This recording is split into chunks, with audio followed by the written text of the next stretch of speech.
Gareth Southgate tells England stars to ignore the criticism going into match against Denmark after Trent Alexander-Arnold and Phil Foden were slammed for displays in win over Serbia. Gareth Southgate has ordered his England stars to rise above any criticism. Alexander-Arnold and Foden have faced the heat after England's opening match.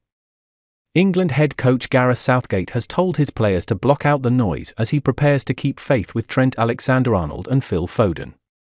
Against Denmark on Thursday night, Southgate's side have faced criticism from ex-players and pundits despite winning their first game of Euro 2024 versus Serbia last weekend. Alexander-Arnold's unfamiliar role in midfield and Foden's performance have both been under the spotlight in the aftermath of Sunday's victory. But speaking here in Germany ahead of their second Group C encounter on Thursday night, Southgate said, "There's going to be a narrative over a player, a couple of players, after every England game. This is a different world to the one you experience at clubs. The players as a collective recognize that now after the last couple of days.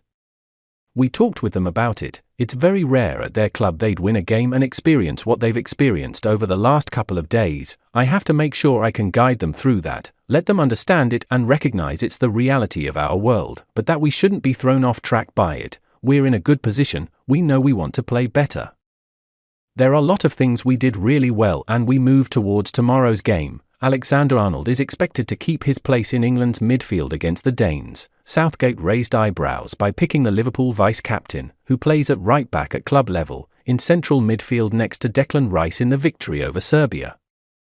Alexander-Arnold was substituted in place of Conor Gallagher in the second half as England sought to see out their victory, but the Anfield star is hopeful of retaining his place in the starting 11 for the game here in Frankfurt on Thursday evening as Southgate prepares to give his midfield experiment another test in what is likely to be an unchanged team. Foden is set to continue on England's left-hand side, while Kieran Trippier, who appeared to be in some discomfort during the closing stages of the win against Serbia, is in line to win his 50th cap. Southgate praised Foden for his performance versus Serbia, saying, "I thought Phil did an exceptional job for us on Sunday. Other players grabbed the attention. But the way he worked for the team, defended the spaces, real intelligence in how he played. Towards the end of the game retained the ball for us in really crucial moments. He had a half chance in the first couple of minutes where a slightly better touch and a shot away on goal, we could be talking about something very different.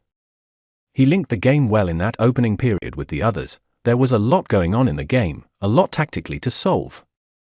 And we were happy with what Phil did." Meanwhile, Luke Shaw's will miss the game versus Denmark as he continues to recover from a hamstring injury. The Manchester United left-back, who hasn't played since February due to a hamstring injury, didn't train with his teammates on Wednesday. The FA say Shaw was continuing on his individualised programme away from the rest of the squad, and Southgate has since confirmed he will not be included against the Danes. It was hoped that Shaw would be fit enough to make a return to action, most likely as a substitute in either Thursday's game or the final Group C clash against Slovenia on Tuesday. But it now remains to be seen if Shaw can prove his fitness before the knockout stages commence.